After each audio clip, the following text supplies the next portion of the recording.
What is a poor person hack you picked up during a hard time that you still use today, even if you don't have to? Help out your neighbors without asking for payment when they're in need and when you are able. I've been showered with free food, things, and acts of service from grateful neighbors. I got pregnant in grad school, aka the poorest I've ever been in my life. Anyhow, I was in a major US city and frequently perused Craigslist ads for free baby stuff. I responded to one for a few items, and when I showed up, she had more. I was so grateful that I went home and wrote her a thank you note. She later emailed me about even more items, like a bassinet. I'm still so very grateful to her for her generosity. By the time our daughter was a toddler, we were in a much better place financially, and we were able to pay it forward. I didn't sell any of the items I had received for free and gave away most of the ones I actually bought. My daughter is in middle school now, and her outgrown items go through our local Buy Nothing group. We all do better when we help each other out.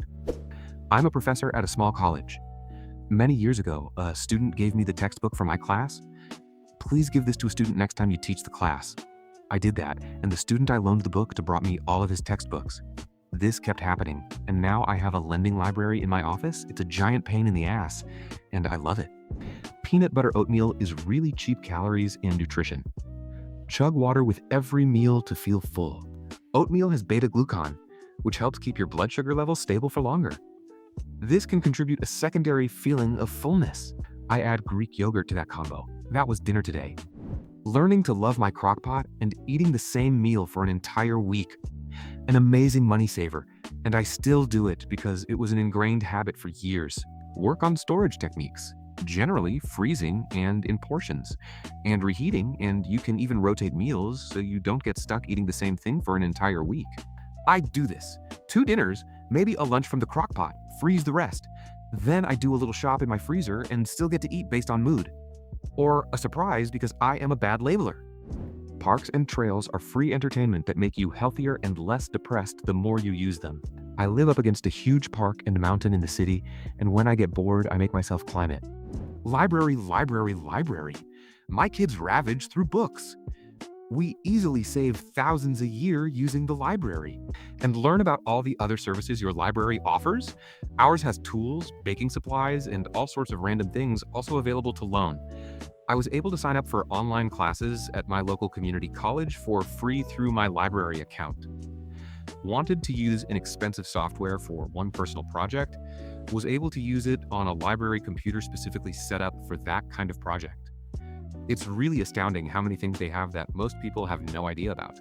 Keep old things as a backup pair. Shoes, glasses, etc.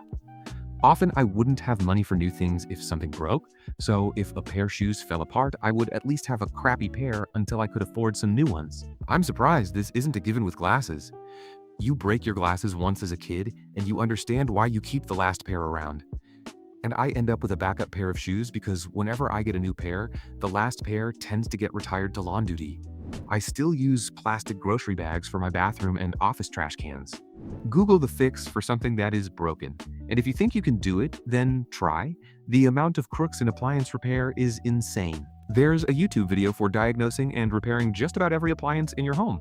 I've replaced my freezer's ice maker, my dryer's motherboard, my washer's intake valve, to name a few. Eat it. Either there's confusion or I'm being trolled, but it's not one video or channel for all the appliances ever made. You have to search YouTube for your brand, model, and issue. Replace igniter on Samsung model. Gas oven? Sorry if my wording was confusing. I guess it should read any appliance instead of every. If you are absolutely for sure going to overdraw and there's nothing you can do to prevent it, go buy a grocery store gift card before the overdraw hits. Now you have access to food and gas without having to get dinged for multiple overdraft fees before your next paycheck comes in.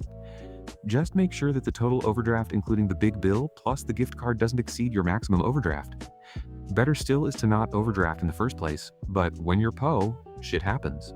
Out of toothpaste? Cut the tube open and scrape it clean. I do this with all my hair products too, and lotions. Darning socks, repairing ripped jeans. Only in the night when there's nobody there. No dollar days. See how many days you can go without spending $1. Then try to beat your previous records. Also, $3 a day equals $1,000 a year. This is especially easy to do when you have nothing to spend. I always think about rent and car insurance. That's me bleeding money 24/7. $5 Costco whole chicken once week, top ramen, rice, beans, and eggs. This got me through months of low-income months. It was like $50 to $60 for a month of 2 meals per day. Boil the carcass down for broth for soup later. Baby, you got a soup going on. Never go to the grocery store hungry. Always go after you eat. Best advice I heard on this was make your list hungry and go to the store full. This is a bit better. I've gone full and totally skipped over stuff I ended up needing, but it sounded awful in the moment. Put all my pocket items in my hat when I go to sleep. Source: I used to sleep on many couches. For a short bit, I lived in a place we called the Hostile Hostel. Pay-by-the-week bedrooms in some guy's dilapidated house. You learn to sleep with everything of value in the bed with you, and you take it to work when you leave in the morning. None of the bedrooms locked, and those of us who were fortunate enough to have jobs would come home to tossed bedrooms all the time. There are some exceptions, but for the most part, store brand is just as good or the same as name brand. In the case of Kirkland, it might be superior. Beans are a magical food. Even better if you make them yourself. Buy a 1-pound bag of dry beans for $1.25, and that is a good amount of protein and fiber. Walmart brand Pop-Tarts can fuck right off though. When I was in my dirt poor phase, I made this mistake once, and towards the end of the month, the only thing I had in the house was a box of chocolate Walmart Pop-Tarts. I'd go to bed hungry instead. They were that bad. Add an egg for nutrition. Got rice and veggies. Those are sides. Fry it with an egg and that it is a good meal. Add a hard-boiled egg to instant ramen for a gourmet experience. A piece of toast with a fried egg is now an open-faced sandwich. Are you my ex? She used the rule, if you can put a fried egg on it, it's a meal. I still use that rule today. My wife and I used to sing, "If you want it to be breakfast, put an egg on it," to the tune of Beyonce's Single Ladies, when we were doing this very thing in our younger, poorer days. Start a jar collection. I haven't used plastic baggies in years. Everything goes into the jars. I'm laughing at the thought of opening the fridge and seeing pizza inside of a jar. Each slice curled into its own jar, like a manta ray in a sleeping bag. This is poetry. Sleeping is a cheap meal. My brother and I would always call it eat and sleep for dinner. We were never poor enough that it was a requirement, but we were close enough that it did help the budget. We'd drink a ton of water and hit the sack at like 8 sometimes just so we could get to breakfast. I all continually reminded that in spite of many very serious life problems, I need to be truly grateful for the fact that I've never really faced food insecurity. Truly grateful. Being kind will get you further in life than anything else. I walked into my college police department to pay a parking ticket with 3/4 of the money in my bank account.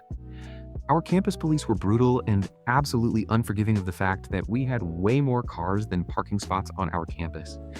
I answered all of the desk officer's questions with "yes, ma'am" or "no, ma'am." After the 3rd or 4th question, she told me not to worry about the ticket. I got very confused, and she said I was the only student that had spoken respectfully to her in days, and that she appreciated it and told me to have a good day. I damn near ran out of there before I did something to make her change her mind. It didn't get me very far, but I didn't go hungry that week.